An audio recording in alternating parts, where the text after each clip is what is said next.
Welcome to the Temple of Limitless Light, Pathworking for the Path of Death between Nesak and Tippereth. This is the final path on our journey before we meet the middle of the tree of Tippereth, which is where you meet your holy guardian angel, and it is the first real big step into the middle of the tree. We've explored the bottom, the entry of the tree, the more mundane paths, and then the last three really challenging paths of temperance, the devil, and now the death card. So this has been quite a journey. If you'd like to be a part of this, we'll put the Facebook and the text, and you're welcome to join in. These videos are made of the workings that we're doing as a group. So, did you? Ready for me to start? Sure. Okay.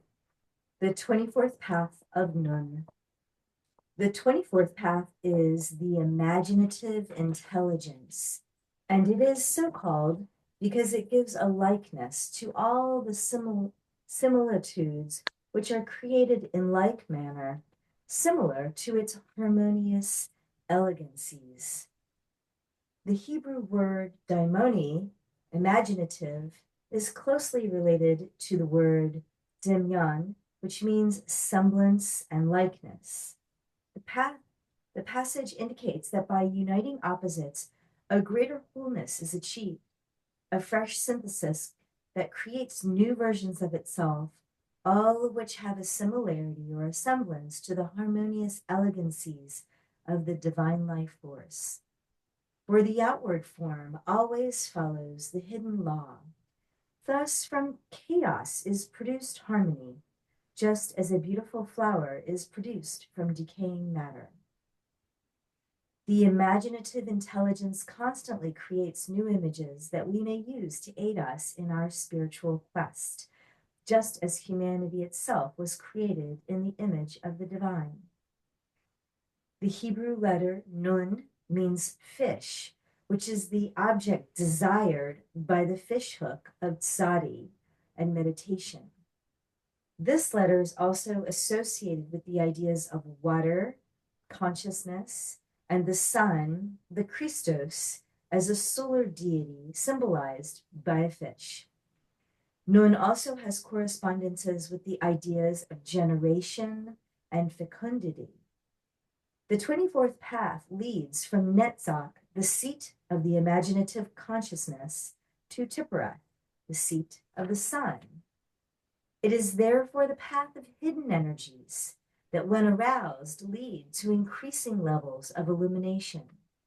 Here the student begins to forego the desires of Netzach for the more universal love of Tippereth. The wants of the lower personality are forfeited for higher spiritual needs, as the student's perception of reality and the purpose of life are constantly changing on this path.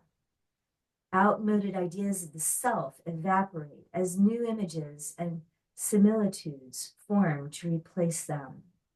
The task of the student on this path is to let go of the old and yield to that which is unfamiliar, trusting in the love of the divine. So a little of a bhakti path, trusting the divine to guide us through the transformation from the lower to the higher. That makes a lot of sense. Cool. So the way this ritual, do you have anything else? Okay.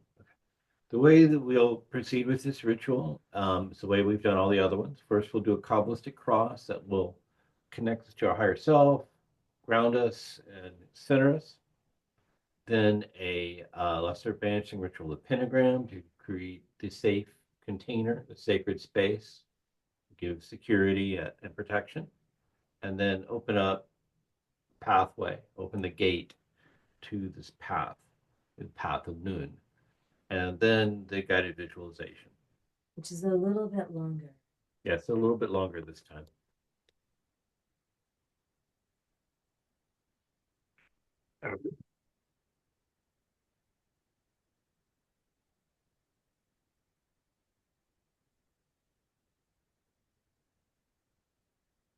So to begin with, the Kabbalistic cross. The first, just sort of relax and ground, sink into your body, feel the weight of your body, the support of the floor, your chair, and just be in the body. Breathe from your lower abdomen just a few times deeply but naturally.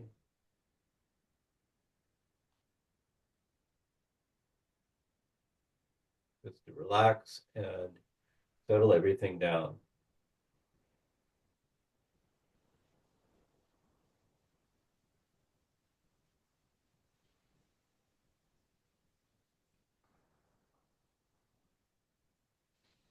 Visualize yourself growing larger and larger. Your head moving through the ceiling, up through the clouds, past the atmosphere, past the moon, into space, till the earth is but a small ball beneath your feet. Above your head is a ball of pure brilliance. Reach up, touch the brilliance, bring it down to your forehead, and vibrate.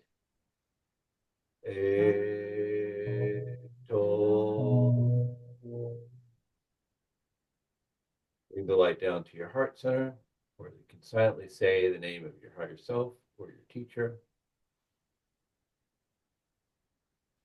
And bring the light down through the center of your being, through your feet to the very fiery core of the planet itself. So you're standing in a column of light, and vibrate.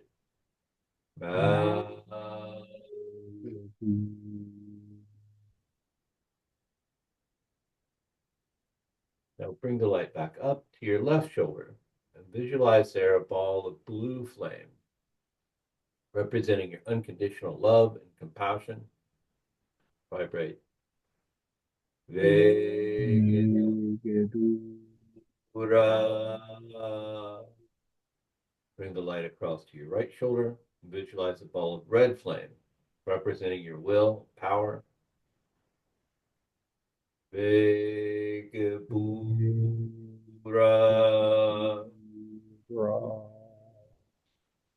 Cross your arms.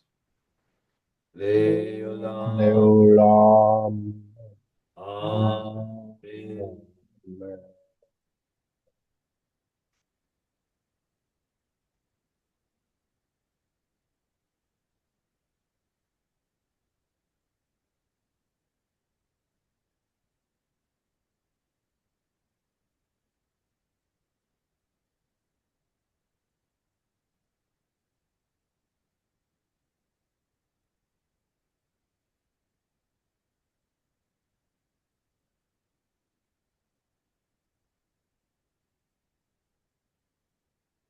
The lesser banishing ritual of the pentagram to create sacred space and a safe container for the work.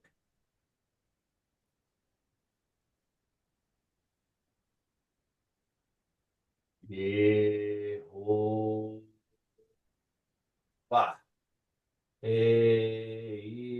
exalt.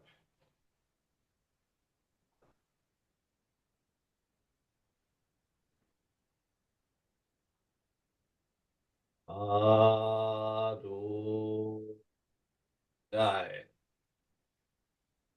Beitome.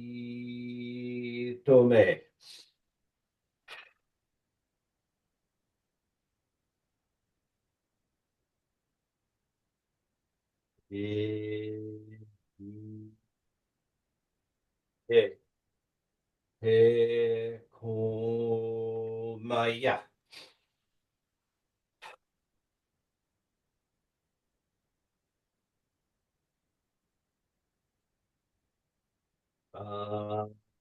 Eda. Ganuteya.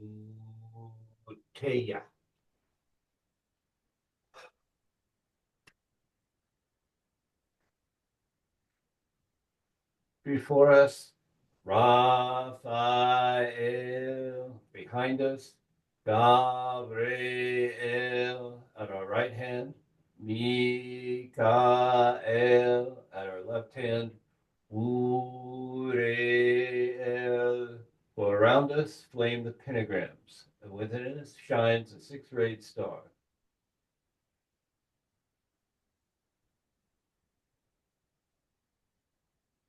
Opening the gateway to the path of noon.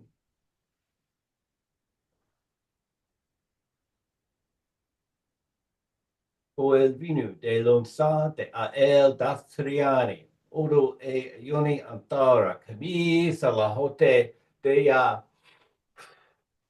azoni zoda, odo sigle la antalo selque, o I noromi, o I goholote al kahilante, do a maus de yadna, alaneshi, do al wano anim, do al putman, do al wano anim, do al Giahei.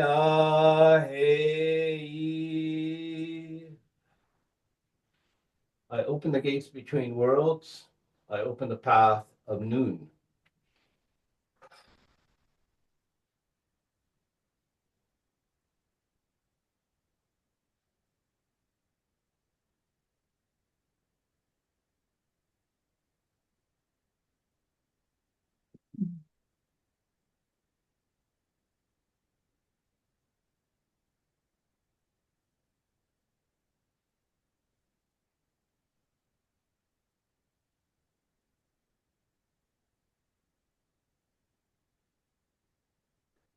With your eyes closed, you begin to formulate the astral temple of Malkuth. You intone the divine names of Adonai Haaretz, Sandalphon, Ashim. Sandalphon appears, and you exchange the projection sign and the sign of silence. When she asks you why you have come to the temple of Malkuth, you hold up the scarab amulet. She escorts you quickly through the portal of Kaf in the southeast of the temple and up the 29th path of Kaf to the temple of Netzach. Leaving Sandalphon, you enter the fire temple, giving the projection sign. And once inside, you give the sign of silence. The seven-sided temple, draped in green silk, meets your eyes. Once again, you notice the ruby figure of a heptagram inlaid in the emerald ceiling. In the center of the heptagram is the symbol of Venus. The central altar, surrounded by 7 emerald columns, is also made of ruby. It is topped with roses and a sistrum. You announce your presence in the temple by vibrating the divine names which call forth its inhabitants. Yehovah Zabaoth, Haneh Elohim. The archangel Hanael appears, a winged feminine figure in robes of green chiffon, with a red heptagram blazoned on her chest. She addresses you. Behold, the abode of the imaginative intelligence and the emotional mind. By what symbol dost thou enter herein? By the symbol of the scarab. Satisfied, Haniel takes you to the southwest of the temple and draws back a portion of the green drapery to reveal a blue-green archway bearing a white letter Nun in its keystone. Within the archway is a veil with the tarot image of the death card painted upon it. The archangel traces the symbol of Scorpio in the air before the archway, and the veil fades to mist. In its place is a door carved out of snake stone. Holding up the scarab amulet, you trace the figure of the letter Nun before the door, which dissolves. Stepping through the portal, you enter into the 24th path. A sunlit landscape greets you. You hear the voice of Haniel as she speaks to you. From the center outwards, So moveth the point, as it traceth the line and the cross. Equated and equilibrated lie the four elements of the body of Osiris slain. May the corrosive cross return upon itself, from without inward, from the four quarters to the center, and become, by sacrifice and transmutation and offering acceptable, a body glorified. You find yourself standing by a river, the mighty Nile, flanked on either side by the vast areas of fertile fields. Bare-chested peasants work the fields, walking behind simple plows pulled by oxen. The fields are crisscrossed by a grid of irrigation ditches. A well-tanned man stands on the riverbank near you, using a device called a shaduf, a long wooden pole balanced on a crossbeam with a rope and bucket on one end and a heavy counterweight on the other. The man pulls on the rope to lower the bucket into the river. He uses the counterweight to raise the bucket and pour the water into the walled irrigation ditch. The golden disk of the sun is high overhead, and its light is reflected off the smooth limestone edges of a pyramid in the distance. A path leads through the papyrus reeds that hug the riverbank, and you begin to walk along its trail. Through the tall river plants obscure much of your view. The trail winds and twists through the towering plants, but at length you come to an area where the plants have been flattened to the ground in a large circle. The clearing is surrounded by the foliage. It seems to be a secret place, completely concealed from the outside world by the thick river grasses. Standing before you in the clearing is a radiant goddess with dark brown skin and hair, wearing robes of white. She wears a black nemes surmounted by the symbol of a house and a basket. Two majestic wings adorn her graceful shoulders like two crescent moons. She is very beautiful, and her brown eyes reveal a calm, passive exterior, superimposed over a powerful interior mind. The figure stands before an ornate wooden chest or coffin. The lid of the chest is shattered, and it appears to be empty. The figure speaks. I am the lady of the house, the goddess Nephthys, mistress of the gods. I am the sister of Isis, the queen of heaven and Osiris, the justified one. I am the opposite of my sister Isis in every way. She is of light, I am of darkness. She is the goddess of life and birth, I am the goddess of death. She is the day, and I am the night. And we are as inseparable as the two pillars. We are the two halves of one soul. My spouse is the evil god Set, the sworn enemy of Osiris. I am bound to Set by marriage, but my heart and my loyalty belong to Isis and Osiris. I aid and serve them to the best of my abilities. I am a friend to those who are deceased. I care for the dead in the underworld, and I assist the dead when they rise to new life in the resurrection from death.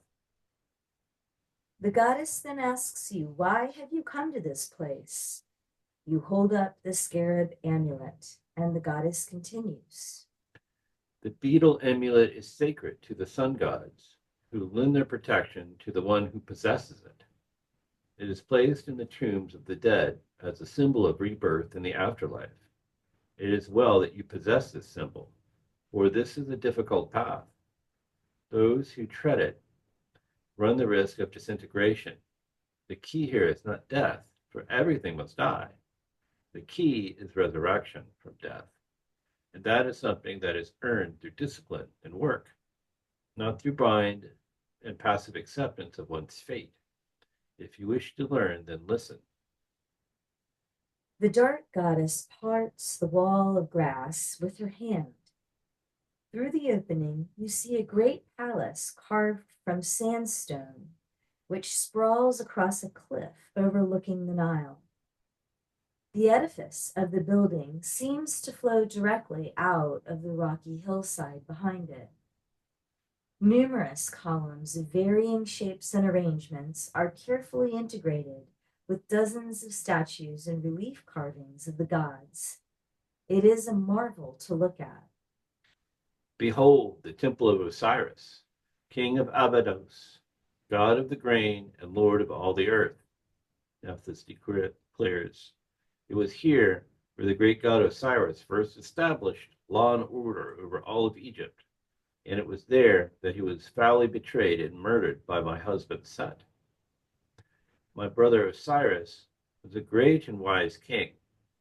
The land of the Nile Delta flourished under his rule like never before. He civilized the people and gave them a code of laws to live by. He taught them the arts of husbandry and taught them to proper religious rites for honoring the gods. So good and gentle was Osiris. He was loved by foreigners as well as the children of the Nile. Even the barbarians of other lands worshipped the very ground he walked on. While Osiris was away, civilizing the people of distant lands, my sister Isis ruled in his stead. But my husband Set was extremely jealous of his brother Osiris and schemed of ways to take his throne. Unlike Osiris, who was well loved, Set, the god of the inhospitable desert, was feared by the people. While Osiris was known as the beautiful, Set was despised for his looks, for he had the head of an ass-like beast with flattened ears, red hair, and pasty white skin. In league with the queen of Ethiopia and 72 other conspirators, Set hatched a plan to kill Osiris. He ordered that an ornate wooden chest be made to fit Osiris's body exactly.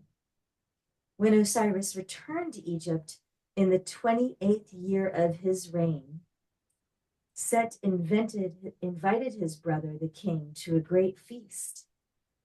Against the advice of Isis, Osiris attended the banquet, for the god of good feared no evil. After the banquet, Set ordered the beautiful wooden chest, richly carved and ornamented with jewels, brought into the palace. Feigning a jest, my husband suggested that the chest should belong to whomever fit into it. Several of the guests tried to climb into the chest, but could not fit. At last Osiris, unsuspecting of betrayal, lay down in the wooden box, and it fit his body precisely. In an instant, Set's followers were on him. They nailed down the lid of the chest and poured boiling lead over it to seal it against the tiniest of openings. The elaborate chest had become the king's coffin. The wicked Set and his companions then took the chest from its place and cast it into the river where the Nile meets the sea. When my sister, the goddess Isis, heard of this tragedy, she was stricken with grief. She cut off a lock of her own hair and dressed herself in the black clothes of the mourning. Well aware that the dead cannot rest until the bodies have had proper burial, Isis set out to find the body of her dead husband. She searched up and down the length of the Nile, asking everyone she chanced upon whether or not they had seen the wooden chest. None were able to help her until she reached the delta where the river meets the sea. There she happened upon some children who told her where the chest had been cast into the river by Set. Consulting an oracle, Isis discovered that the chest had washed ashore near the city of Byblos in Phoenicia. There it rested for a time amongst the branches of a Taramis bush. The vitality of the divine body inside the chest caused the bush to grow rapidly into a mighty tree, which enclosed the coffin entirely within its trunk. King Notharis, ruler of Byblos, and his wife Queen Astarte were impressed by the beauty of the magnificent tree. They ordered it cut down and brought to the palace, where it was made into a pillar to support the palace roof. All the while, within the pillar was hidden the chest containing the body of Osiris. Distinguishing herself, Isis went to Byblus, where she became nursemaid to one of the royal princes. One night, Queen Astarte interrupted Isis in the middle of a ceremony that would have given the young prince Maneros eternal life. The goddess then revealed her true identity to the astonished queen and told the sorrowful story of her quest for the body of Osiris. Isis begged that the pillar that supported the palace roof might be given to her. Her request was granted, and the pillar carefully removed. The goddess opened the pillar and removed the coffin which held the body of her beloved. Isis cried so loudly that one of the young princes died from terror. Then my sister took the coffin by the sea back to Egypt. All the while, Isis had searched for the body of Osiris. The evil god Set had assumed the throne of Egypt. Under his rule, the people suffered greatly. Misery and injustice became the law of the land. When Isis returned, the followers of Set pursued her, driving her to seek refuge in the swamps and papyrus reeds of the Nile Delta. Isis came to this very spot among the thick papyrus reeds to hide the chest containing the remains of her royal husband. And this is the chest that you see before you. But the thought of her child, Harpocrates, Horus, the child, whom she had left in the city of Butu, weighed heavily on her mind. She left the coffin in this secret hiding place and went to find her son. But another tragedy would soon occur. See for yourself in the recent past. Nephthys waves her hand in front of your face, and the scene in front of your eyes changes. You are standing in the same clearing, but it is now nighttime, and the goddess Nephthys is nowhere to be seen.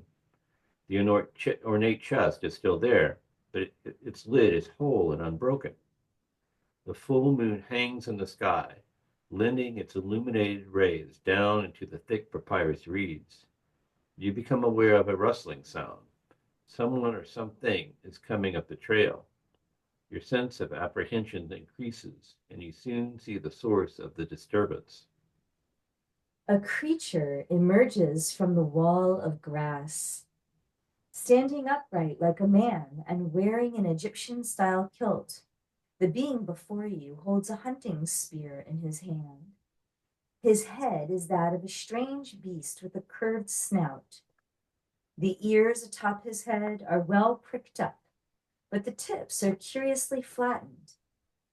A mane of bright red hair running from the top of his head to the nape of his neck stands in stark contrast to the pale, colorless skin. It is Set, the god of the destructive desert wind. Realizing that he has stumbled across Isis's chosen hiding spot, the evil one grunts with satisfaction. Raising his spear, he smashes through the lid of the wooden chest and casts it aside. Lifting up the body of Osiris, he roars with delight as he tears the corpse to pieces with his bare hands. Then the god, maddened with hatred, flings each piece, 14 in all, into the river to be devoured by crocodiles, depriving Osiris of eternal life. The pieces of Osiris are scattered like grain to the wind. Witnessing this atrocity, you are momentarily lulled into a kind of passivity, as if your mind had been dulled or shocked by horror into a state of casual acceptance. It almost feels as if Set had flung the pieces of your body into the Nile. Just then you feel someone shaking your shoulder, telling you to come back. Instantly as daylight again, you look up to see the darkly beautiful face of Nephthys. I thought I had lost you, she says. Now you know what evil deed Set has committed. And now is not the time to give up your will and leave your fate in the hands of the gods. Listen, my sister comes. You hear the sounds of someone coming up the path through the river grasses. The great goddess Isis comes forth into the clearing. Her form, clothed in robes of blue and white, is beautiful beyond description. She is the fair-skinned twin of her sister Nephthys. The lunar crescent and the solar disk surmount her head, her golden headdress. When the goddess of heaven sees the empty wooden chest with its crushed lid, she cries out in a wail of sorrow that pierces you to the core. Nephthys informs her of Set's despicable deed. We must find all of my husband's remains and give him a proper burial, Isis says. My son Horus will deal with Set at the appropriate time. The two goddesses set out to find the body of Osiris, and you follow them. At the bank of the river, they climb into a sacred bark, a ship made of papyrus reeds. You climb in also, and the ship sails down the Nile in search of the shattered fragments of the divine body. For their part, the crocodiles of the Nile refused to eat the flesh of the god Osiris, and so the pieces of the body were carried by the waters of the river and cast up on the banks. Several days and nights pass, although time seems irrelevant as you and your companions proceed down the river. The watchful Isis, ever at the ship's bow, and the faithful Nephthys at the stern, both scan the shoreline for pieces of the body. The bark stops in several places wherever a piece of the corpse is discovered. In Hermopolis, 2 feet are found. In Sais, a hand. Other parts are found in Coptos and Hermopolis. In Heliopolis, Isis finds the head of Osiris. She caresses the head, weeping as she stares into the lifeless eyes of the god. The search continues from the wide river delta of the Lower Egypt into the region of Upper Egypt, where more body parts are found near the southern city of Elephantine. Eventually, all the body parts, with the exception of the phallus, are found. Isis commands the bark to sail down the river to a secluded island. The body of Osiris is then taken to a hill on the island, where the work of embalming may continue in secrecy. There, in the center of the grove, the two goddesses reassemble the bodies of Osiris on a funeral bier.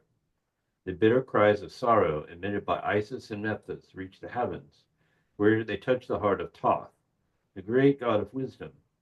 Moved with compassion, Thoth and Anubis, the god of the dead, come down and aid the sisters, goddesses, in the funeral rites. With Nephthys attending the head of the bier and Isis at the foot, the work of embalming takes place. Anubis gently washes the divine body and perfumes it with sacred ointments. The internal organs are removed and placed into consecrated jars. Then the body is carefully wrapped in mummy cloth. After the body has been properly embalmed, Anubis steps back. Thoth, the first high priest of magic, then begins a ceremony designed to bring Osiris back to life. The ibis-headed god raises its hands and recites an incantation in a language that is unfamiliar to you. When he finishes, Isis, her wings stretching over the feet of the body, begins the following prayer. Ah, hopeless one, asleep, behold, I have you. O great listless one, this is our brother. Come, let us lift up his head. Let us put an end to his woe. May the moisture begin to mount for this spirit. May the names of the rivers be created through you. Osiris, live. Let the great listless one arise. I am Isis, your beloved. The goddess Nephthys, her wings stretching over the head of the body, continues her prayer. I am Nephthys, It shall be that Horus will avenge you. It shall be that Thoth will protect you.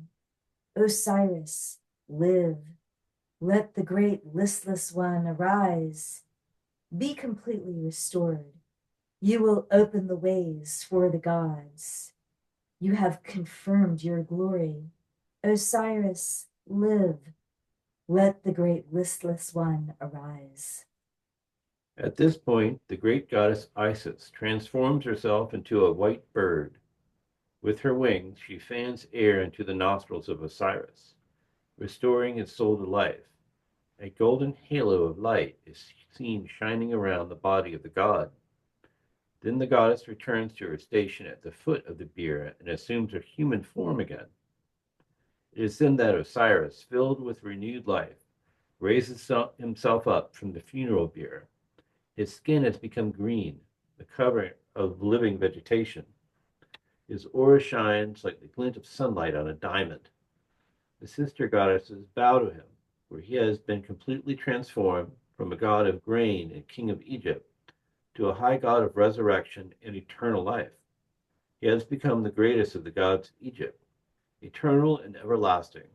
Osiris, the justified one, has become the primary cause of human resurrection, capable of giving life after death, because he himself has attained it.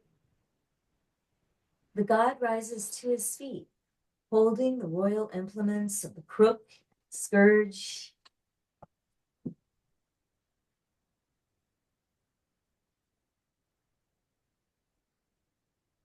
crook and scourge.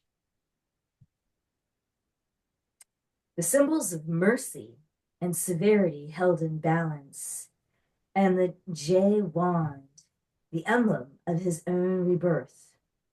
The white Stenu crown of Upper Egypt is on his head, glowing with a renewed vitality. Osiris speaks to the assembly. I am he who has fallen and who has raised up. Whether I live or die, I am Osiris. I enter in and reappear through you. I cover the earth. I am not destroyed. I am the master of nature. I am Lord of life, triumphant over death. Mine is yesterday. I know tomorrow. I am the reconciler between the two lands. I have put an end to storm and confusion.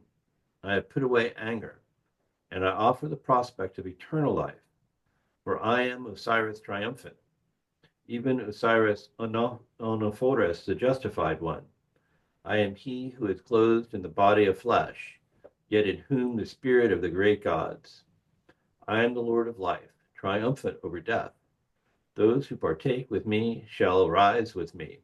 I am the manifestor and matter of those who abode in the invisible. I am purified. I stand upon the universe. I am its reconciler with the eternal gods. I am the perfected one. And without me, the universe is not. The sight of Osiris in his restored glory fills your soul with a renewed sense of devotion to the work of magic.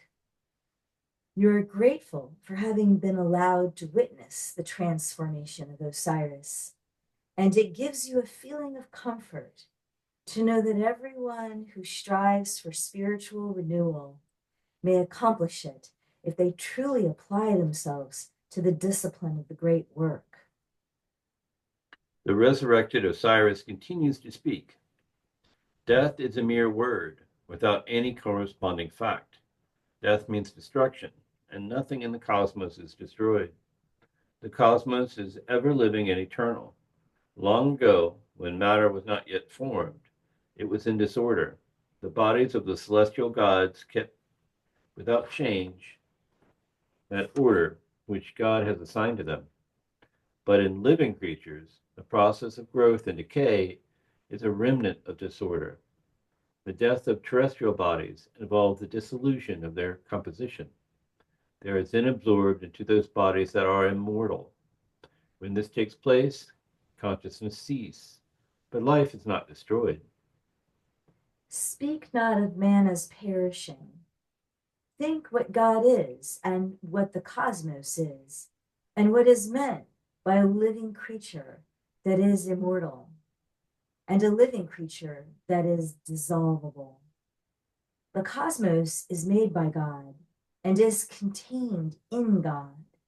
Man is made by the cosmos and is contained in the cosmos. And it is God that is the author of all, encompasses all, and knits all things together. A bright light engulfs the gods assembled on the island, and one glorious flash they are gone. And you imagine that they have much to do in the coming days. Osiris must take his place in the underworld to guide the souls of the deceased to new life. Horus must be raised to become a mighty warrior, capable of defeating the evil Set. You contemplate the scene that you have just witnessed and contemplate its ramifications in your own life. Gazing at the scarab amulet in your hand, you decide that it's time to return home. Descending the path of Nun, you arrive at the fire temple of Netzach. The graceful archangel Haniel greets you warmly.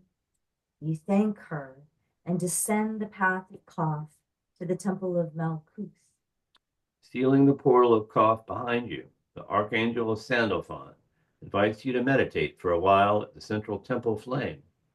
When you are finished, you salute her with the projection sign, and she answers with the sign of silence.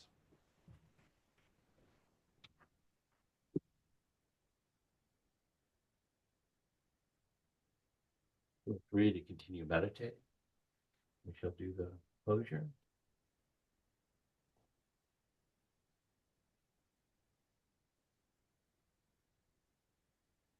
The path of return.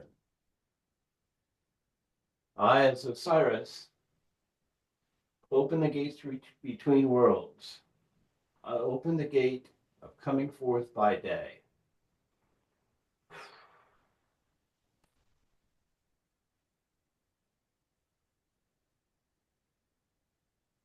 Uriel, we thank you for your grounding, contemplation. Gabriel, we thank you for the ecstatic states you bring us to. Mikael, we thank you for your illumination and protection. Raphael, we thank you for your equanimity and balance.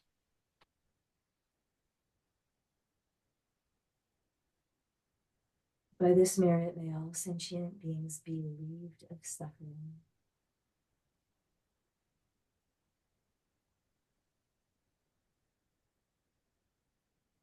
The rite is complete. Thank you, everybody, for participating. See you next week for Temple of Tippereth.